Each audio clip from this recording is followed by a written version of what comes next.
રાજકોટ 108 તરીકે ઓળખાતા કોંગ્રેસ ઉમેદવાર અતુલ રાજાણીના આક્ષેપ રાજકોટ શહેર પોલીસ ઉપર સાંધ્યું નિશાન કોંગ્રેસ વોર્ડ નં 3માં ટેકેદારોને અને કાર્યકર્તાઓને દાગ ધમકી મળી રહી છે ત્યારે રાજકોટ શહેર કોંગ્રેસ પ્રમુખ ડોક્ટર રાજદીપસિંહ જાડેજા તથા રાજકોટ શહેર કોંગ્રેસ સમિતિ દ્વારા કલેક્ટરને રજૂઆત કરાઈ। અહેવાલ સંજય પોપટ।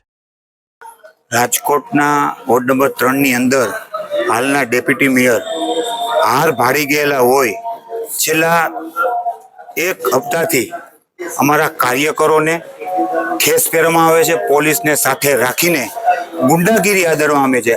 એટલે અમે આજે કલેક્ટરને રજૂઆત કરવા આવ્યા છે કે જે આ ગુંડાઓ છે આમાંથી તમે મુક્ત કરો અને તમારામાં તાકાત હોય તો પારદર્શકથી તમે ચૂંટણી લડો, આ ગુંડાગીરી બંધ કરો। ગઈકાલે રાતના માધાપર ગામની અંદર અમારા 2x5ના બોર્ડ લગાવવામાં હતા, એને બેન્ડ વાળી દેવામાં આવે છે ને કાઢી નાખવામાં આવે છે। આજે કલેક્ટરને અમે પણ એ રજૂઆત કરો તો એના પણ બોર્ડ ઉતારો ને બધા માંડવા પણ કાઢી નાખવામાં આવે, એ અમારી કોંગ્રેસ પક્ષની રજૂઆત છે।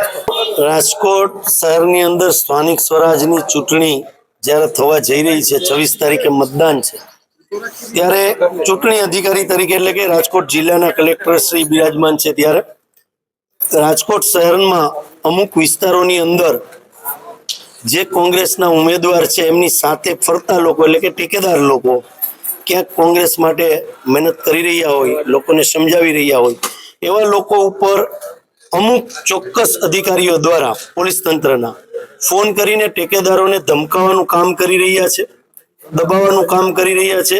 આવી ફરિયાદ જ્યારે મળતા આજે અમે રાજકોટ કલેક્ટરશ્રીને રજૂઆત કરવા માટે આવ્યા છીએ કે ભારતીય જનતા પાર્ટીને વાલા થવા માટે જે પોલીસ અધિકારીઓ જે કામ કરી રહ્યા છે એ લોકશાહીની તદ્દન વિરુદ્ધની કામ છે।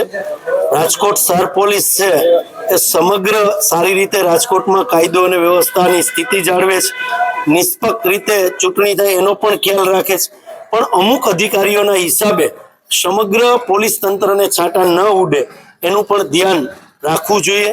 એ રજૂઆત કરવા માટે અમે આવ્યા છીએ। આપના માધ્યમથી કહું છું કે આચારસંહિતાની હજારો ફરિયાદ અમે કરી શકીએ એમ છીએ, પણ અમે નથી કરી। રાજકોટ કલેક્ટર એટલે કે ચૂંટણીના મુખ્ય અધિકારી તરીકે કલેક્ટર શ્રી બિરાજમાન છે, તો આચારસંહિતા ભંગ ન થાય એ પેલી પ્રાથમિક જેમને જોવાનું હોય તંત્રએ જોવાનું હોય, પણ દુઃખ સાથે કહેવું પડે છે કે અત્યારે તંત્રએ આ વાતને ધ્યાન ઉપર નથી લીધી।